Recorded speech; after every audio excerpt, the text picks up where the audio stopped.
ಪ್ರತಿಯೊಂದು ನೋಡೋದು ದೃಷ್ಟಿಕೋನ. ಆ ದೃಷ್ಟಿಕೋನ ಬಹಳ ಹೊರದೃಷ್ಟಿನೂ ಆಗ್ಬೋದು, ಆಂತರ್ಯದಿಂದ ನೋಡ್ಬೋದು, ಥರ್ಡ್ ಐಯಿಂದ ನೋಡ್ಬೋದು. ಇವಾಗ ಪ್ರತಿಯೊಂದನ್ನು, ಇವಾಗ ಆಸ್ತಿಯನ್ನು ಯಾವ ರೀತಿ ನೋಡೋದು, ಆಸ್ತಿಯನ್ನು ನೋಡುವ ದೃಷ್ಟಿಕೋನ. ನಾನು ಸಂಪಾದಿಸಿಲ್ಲ, ನಾನು ಗಳಿಸಿಲ್ಲ, ನನ್ನ ಹೆಸರಲ್ಲಿದೆ, ನನಗೆ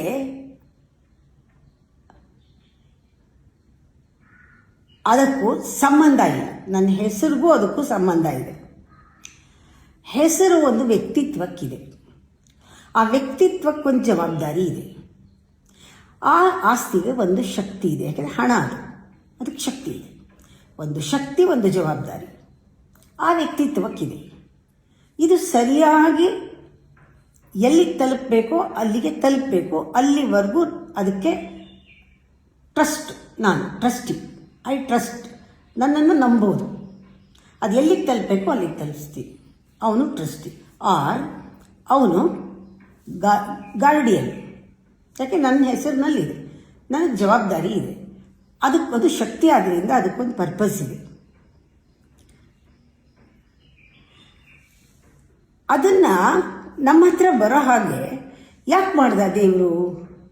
ಅದಕ್ಕೊಂದು ಉದ್ದೇಶ ಇದೆ. ಅದು ಯಾವ ಟೈಮ್ನಲ್ಲಿ ಯಾವ ರೀತಿ ನಮ್ಮಿಂದ ಆಗಬೇಕೋ ಆ ರೀತಿ ಆಗೋಕ್ಕೆ ನಮಗೆ ಪರೀಕ್ಷೆಗಳಿದೆ. ಯಾಕೆಂದರೆ ಅದು ನಮ್ಮದಲ್ಲ, ನಾನಲ್ಲ, ನಾನು ಮಾಡಿದ್ದಲ್ಲ, ನನಗೆ ಅದಕ್ಕೆ ಸಂಬಂಧ ಇಲ್ಲ. ಆದರೆ ನಿನಗೆ ಇಷ್ಟು ಕಾಲಾವಕಾಶದಲ್ಲಿ ಸಾಯೋದ್ರೊಳಗೆ ಈ ಥರ ಮಾಡಬೇಕು ಅಂತ ಏನೋ ಒಂದು ಭಾರಿ ಉದ್ದೇಶ ಇರಬೇಕು. ನಮಗೆ ಹಣ ಬಂದರೂ ಅದು ಋಣ ಅಂತಾರೆ. ಅದು ಋಣ, ಹಣದ ಋಣ. ಯಾಕೆ ಅಂದರೆ ನಮ್ಮಿಂದ ಏನೋ ಆಗಬೇಕಾಗಿದೆ. ಒಂದು ಜಾಗ ಇರ್ಬೋದು, ಒಂದು ಜನ ಇರ್ಬೋದು, ಒಂದು ವಸ್ತು ಇರ್ಬೋದು. ಯಾಕೆ ನಮ್ಮ ಹತ್ರ ಬರುತ್ತೆ? ನೀ ಹೇಗೆ ಅದನ್ನು ನಿಭಾಯಿಸ್ತೀಯ ಅಂತ ನೋಡೋಕ್ಕೆ. ಅದಕ್ಕೆ ನಾವು ಅದಕ್ಕೆ ಅಂಟ್ಕೊಳ್ಳದೆ ಅದನ್ನು ಜವಾಬ್ದಾರಿಯಿಂದ ತಗೊಂಡಾಗ ಪರಮಾತ್ಮನೇ ಸಾಕ್ಷಾತ್ತಾಗಿ ಅದರಿಂದ ಏನಾಗಬೇಕು, ಅದರಿಂದ ಏನು ಹೇಗಾಗಬೇಕು, ಏನು ಮಾಡಬೇಕು, ಯಾರಿಗೇನು ಮಾಡಬೇಕು ಮಾಡಿಸ್ತಾನೆ. ಆ ಧರ್ಮ ಇರೋದರಿಂದ, ಧರ್ಮದ ತಕ್ಕಡಿ ಇರೋದರಿಂದ ನಾವು ಆರಾಮವಾಗಿ ಅದಕ್ಕೆ ಬಿಟ್ಬಿಟ್ರೆ ಅದು ಕರೆಕ್ಟ್ ಟೈಮ್ನಲ್ಲಿ ತೂಗಿ ಸಮವಾಗಿ ಅದಕ್ಕೆ ವ್ಯಾಲ್ಯೂ ಏನು ಅಂತ ಹೇಳುತ್ತೆ ಲೈಫ್ನಲ್ಲಿ.